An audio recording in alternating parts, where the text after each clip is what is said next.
নারস্টিং কাণ্ডে ম্যাথিউ স্যামুয়েলকে ফের সমন পাঠালো কলকাতা পুলিশ।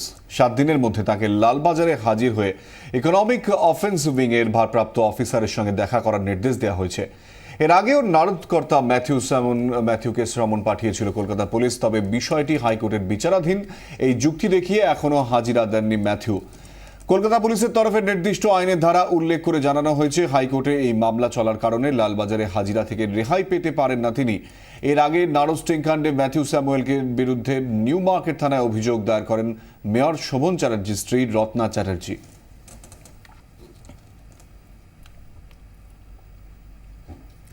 12 মাসে 13 পার্বণের মতো পশ্চিমবঙ্গে ভোট লেগেই রয়েছে। বিধানসভা ভোটের পর্ব মিটতেই ফের দুটো পুরসভা ভোটের সময় আসন্ন। এই অবস্থায় সরকার চায় পুরো ভোটের ক্যালেন্ডার তৈরি করতে, যাতে অনেকগুলো পুরসভার নির্বাচন সেরে ফেলা যায় একই সময়। পশ্চিমবঙ্গে ভোটের পর্ব যেন মিটতেই চায় না। লোকসভা, বিধানসভা, পুরসভা, পঞ্চায়েত, এরপর অন্যান্য ভোট তো লেগেই রয়েছে। সাংবিধানিক নিয়ম অনুযায়ী 5 বছরের মধ্যে নির্বাচন করা বাধ্যতামূলক, ফলে সারা বছর কোনো না কোনো ভোট লেগেই থাকে। আবার কোনো একটি পুরসভার ভোট মানে সেই জেলাতে নির্বাচনী বিধির কারণে প্রশাসনিক কাজ প্রায় বন্ধ। যেমন জুলাই মাসে ভোট হওয়ার কথা রায়গঞ্জ পুরসভায়। সরকার চাইছে ভোট পিছিয়ে পুজোর পর বেশ কয়েকটি পুরসভার ভোট একসঙ্গে করতে। এই আগস্টে একটা, সেপ্টেম্বরে একটা, এখন একটা, এরকম ভাবে না করি যে আমরা 3-4টে মিউনিসিপ্যালিটি হয়ে গেল একসাথে ইলেকশন করি, তাহলে মানুষেরও সুবিধা হবে আর কাজ করার সময়টাও আমাদের পাওয়া যাবে। তাই আমরাও এটা আমাদের বার্তা, ওই জন্য হাউসে আমি বললাম যে একসাথে কাজ করলে, একসাথে অনেকগুলো মিউনিসিপ্যালিটি হয়ে গেলে সেখানে ইলেকশন করলে আমাদের কাজের সময় পাওয়া যায়। নাহলে আজকে এই অঞ্চলের কাজ বন্ধ, কালকে ওই অঞ্চলের কাজ বন্ধ, পরশু ওই অঞ্চলের কাজ বন্ধ, এতে উন্নয়ন ব্যাহত হচ্ছে। সরকারের এই উদ্যোগ নিয়ে অবশ্য বিরোধীরা রীতিমতো আক্রমণাত্মক। তাঁদের দাবি, ভোট করতে ভয় পাচ্ছে সরকার, এবং বিরোধী পুরসভা যেখানে রয়েছে সেখানে প্রশাসক বসিয়ে পুরসভা নিয়ন্ত্রণের জন্য সরকারের এই চেষ্টা। যদিও বিরোধীদের এই অভিযোগ ধর্তব্যের মধ্যে আনেননি ফিরহাদ হাকিম। ইলেকশন করতে চাইছি না, এটা যদি বিরোধীরা উদ্যোগে নাচতে না জানলে উঠান ব্যাপার। পলিটিক্যালি যদি বলেন যে দলটা এক্ষুনি সবে 211 নিয়ে এসছে, সেই ঝড়েই তো ইলেকশন গুলো হয়ে যেত। কিন্তু আমরা রাজনীতির থেকে উন্নয়ন, মানুষের চাহিদা, এটাকে আমরা বেশি প্রাধান্য। এদিন বিধানসভায় একটা বিলও পাশ করে সরকার। বিলে বলা হয়েছে, নতুন যে পুরসভা হবে সেখানে প্রথমে 6 মাস ও তারপর 1 বছর পর্যন্ত প্রশাসক নিয়োগ করা যাবে। শেষ পর্যন্ত ভোটাভুটিতে এই বিল পাশ হলেও বিরোধীদের দাবি, পুরসভা নিয়ন্ত্রণ করার জন্য এটা একটা সরকারি উদ্যোগ। উজ্জ্বল মুখার্জির রিপোর্ট, 24 ঘন্টা। ঘরছাড়া বাম কর্মী সমর্থকদের নিরাপত্তা দিতে এবার কৌশলী অবস্থান আলিমুদ্দিনের। শিক্ষিত ঘরছাড়া তরুণ কর্মীদের ভিন রাজ্যে অনুবাদকের কাজে ব্যবহার করতে চাইছে দলের শীর্ষ নেতৃত্ব। সিপিএম এর শ্রমিক সংগঠন সিটুর উদ্যোগে শুরু হয়ে গিয়েছে বাছাই পর্ব। রাজ্য জুড়ে রাজনৈতিক সন্ত্রাসের অভিযোগে সরব বিরোধীরা। অভিযোগ শাসক দলের বিরুদ্ধে। সিপিএম এর দাবি, ঘরছাড়া তাদের বহু কর্মী, তাদের নিরাপত্তা দিতেই এবার কৌশলী অবস্থান নিল আলিমুদ্দিন। শিক্ষিত ঘরছাড়া তরুণ কর্মীদের ভিন রাজ্যে অনুবাদকের কাজে ব্যবহারের চেষ্টা চলছে। কেরালা এবং গুজরাট, এই 2 রাজ্যকে প্রাথমিকভাবে বেছে নেওয়া হয়েছে ঘরছাড়াদের স্থানান্তরিত করার জন্য। নির্দিষ্ট সময়ের জন্য ভিন রাজ্যে পাঠানো হবে ঘরছাড়া ওই কর্মীদের। ট্রেড ইউনিয়নের কাছে সাহায্য করার জন্য যাবে ওখানকার, যেখানে ভাষাগত সমস্যা আছে। কোন কোন রাজ্য সেটা হতে পারে? সেটা কেরালা হতে পারে, তামিলনাড়ু হতে পারে, মেনলি সাউথ। অর্গানাইজেশনের কাজ মানে ট্রান্সলেটারের কাজ। ঘরছাড়াদের এই সাময়িক পুনর্বাসন তত্ত্বের পিছনে শাসক দলের বিরুদ্ধে সন্ত্রাসের অভিযোগকে ঢাল করেছেন দলের নেতারা। আলিমুদ্দিনের বক্তব্য, এ রাজ্য থেকে প্রায় প্রতি বছরই নির্মাণ বা অন্যান্য শিল্পের জন্য মানুষকে ভিন রাজ্যে পাড়ি দিতে হয়। ভিন রাজ্যে গিয়ে ভাষাগত সমস্যায় পড়তে হয় তাদের অনেককে। সেই সব কর্মীদের হয়ে দোভাষীর কাজ করবেন ঘরছাড়া শিক্ষিত তরুণরা। অতীতে এমন নজির রয়েছে যেখানে ভিন রাজ্যের সংগঠন বাড়াতে এ রাজ্য থেকে সেখানে যেতেন দলের শীর্ষ নেতারা। তবে এবার নয়া এই কৌশলের পেছনে উঠে আসছে অন্য ভাবনাও। নির্বাচনের ফল প্রকাশের পর থেকেই কোচবিহার, হুগলি, হাওড়া, উত্তর 24 পরগনা, পূর্ব মেদিনীপুর সহ বহু জেলায় বাম কর্মী সমর্থক দলীয় সদস্য পদ ছেড়েছেন। সক্রিয় ভূমিকা ছেড়ে অনেক কর্মী এখন নিষ্ক্রিয়।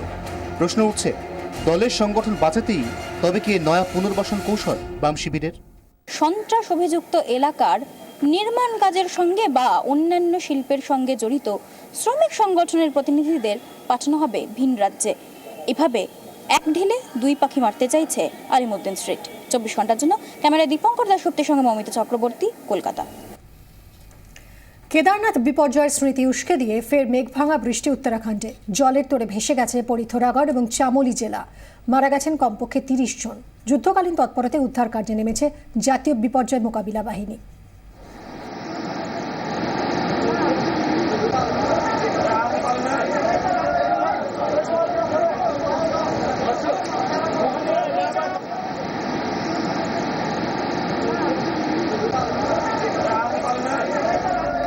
পাহাড় চূড়ায় ফের ভাঙল মেঘ।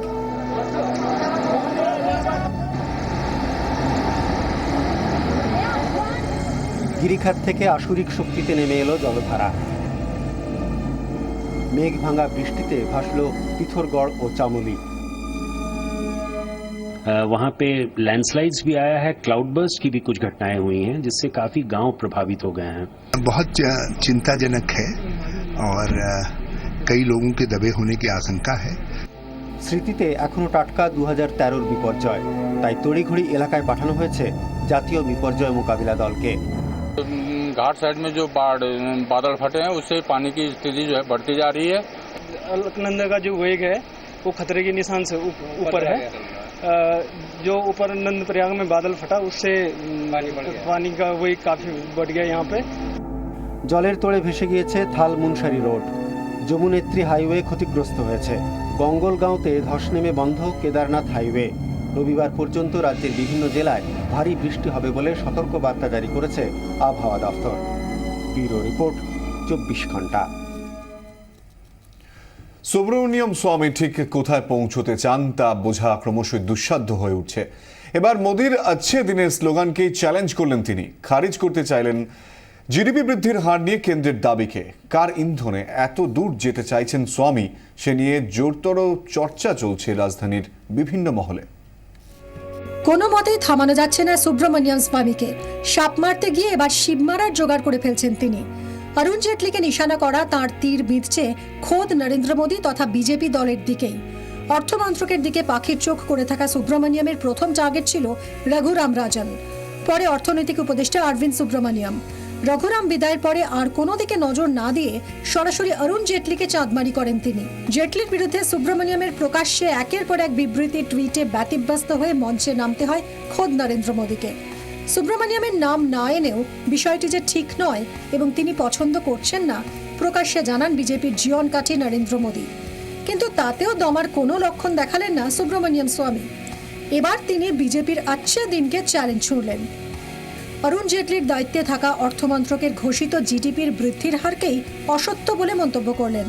একই সঙ্গে তিনি জানিয়ে দেন আসল সত্য প্রকাশ হলে দলের জন্য তা আচ্ছা দিন হবে না। সুব্রমণিয়াম স্বামীর এই মন্তব্য ঘিরে বিজেপি নেতৃত্বের মধ্যে তীব্র আলোড়ন তৈরি হয়।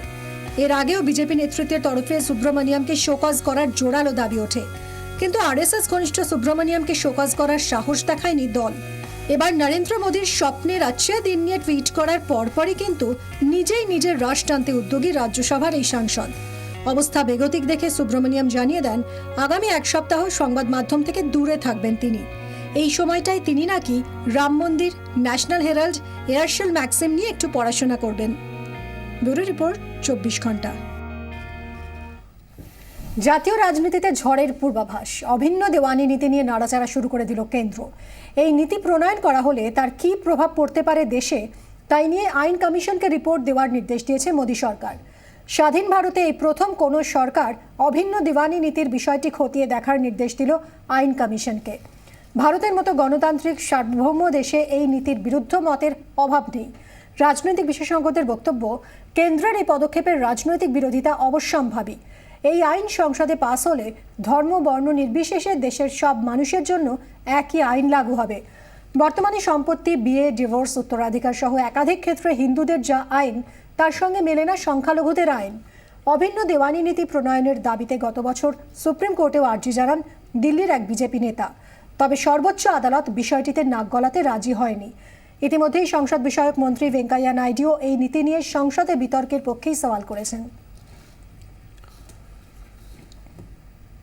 বাংলাদেশের ঝিনাইদহে ফের খুন হয়ে গেলেন এক পুরোহিত। আজ সকালে কুপিয়ে খুন করা হয় রাধা মদন মঠের সেবায়িত শ্যামানন্দ দাসকে এ নিয়ে গত 1 মাসে 3 পুরোহিত খুন হলেন।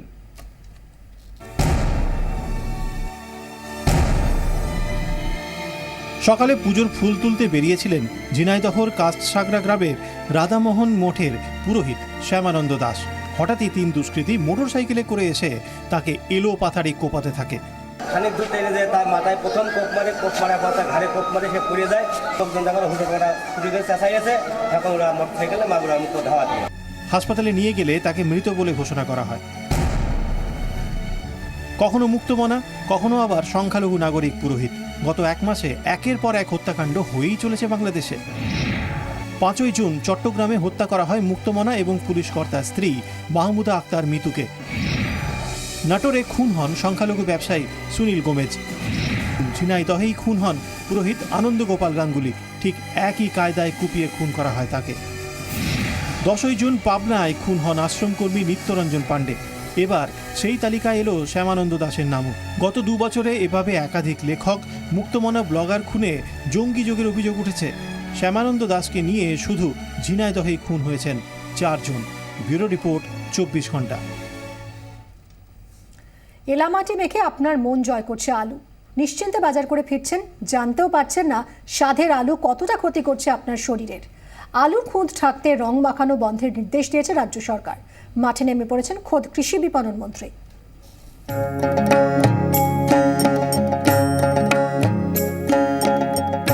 হুগলি জেলার বিস্তীর্ণ এলাকা জুড়ে ছড়িয়ে আলুর আড়ত। মাঠ থেকে আলু যাচ্ছে হিমঘরে, তারপর থলি হাতে বাজারে গিয়ে ক্রেতাদের পছন্দ নিটোল আলু। কিন্তু দাগ লাগা, মাটি লাগা আলুও তো বিক্রি করতে হবে, তাই আলুর মেকওভার এলামাটি দিয়ে। আলুতে রং লাগানো এই কারণে যে আলুটাকে আমরা দেখতে ভালো লাগবে, কাস্টমার পছন্দ করে, এই জন্যই রংটা ব্যবহার করা। আর এই এখন রং না হলে আমাদের অসুবিধা, আলুটা পুরো অবশ্যই তো পছন্দ করছে না কোনো কাস্টমার। খুঁত ঢাকতে ফ্যানের হাওয়ায় আলু শুকিয়ে নেওয়ার পর গায়ে লাগানো হয় সুরকির গুঁড়ো মেশানো এলামাটি। সেই এলামাটি আসে বাঁকুড়া, ঝাড়খণ্ডের নানা খাদান থেকে। 1 বস্তা এলামাটিতে 150 বস্তা আলু রং করা যায়। আড়ত থেকে এলামাটি মাখা আলুই চলে আসছে আমার আপনার ঘরে। রোজকার আলুর সঙ্গে শরীরে ঢুকছে বিষ। বিশেষজ্ঞরা বলছেন এলামাটি হলো মিশ্র খনিজ পদার্থ। এতে থাকে হাইড্রেটেড ফেরিক অক্সাইড, যা শরীরে ঢুকলে ক্ষতির আশঙ্কা থেকে যায়। যে শ্রমিকরা আলুতে এলামাটি মাখানোর কাজ করেন তাদেরও ফুসফুস এবং ত্বকের ক্ষতি হয়। আলুতে এলামাটি মাখানোয় নিষেধাজ্ঞা জারি করেছে রাজ্য সরকার।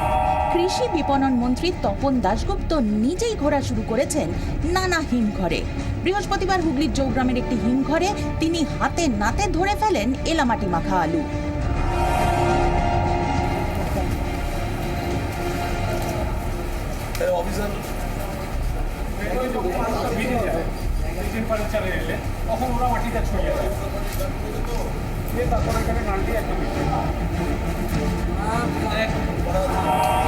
মাটি মিশিয়ে, কেমিক্যাল মিশিয়ে আলু বাজারে বিক্রি করা হচ্ছিল। সেইটা আমাদের সিদ্ধান্ত হয়েছে কোনো মতে এটাকে, যেটা রাজ্য সরকারের অর্ডার আছে সেটাকে মানতে হবে সব ক্ষেত্রে। আমার কাছে ইনফরমেশন ছিল যে কিছু কিছু কোল্ড স্টোরেজে দিয়ে চালাতে রং মেশানো হচ্ছে।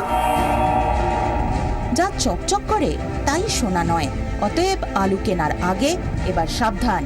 থলিতে পোড়ার আগে পরখ করে নিন নকল রং। সরকার আশ্বাস দিলেও সাবধান হতে হবে আপনাকেই। হুগলি থেকে বিধান সরকারের রিপোর্ট, 24 ঘন্টা।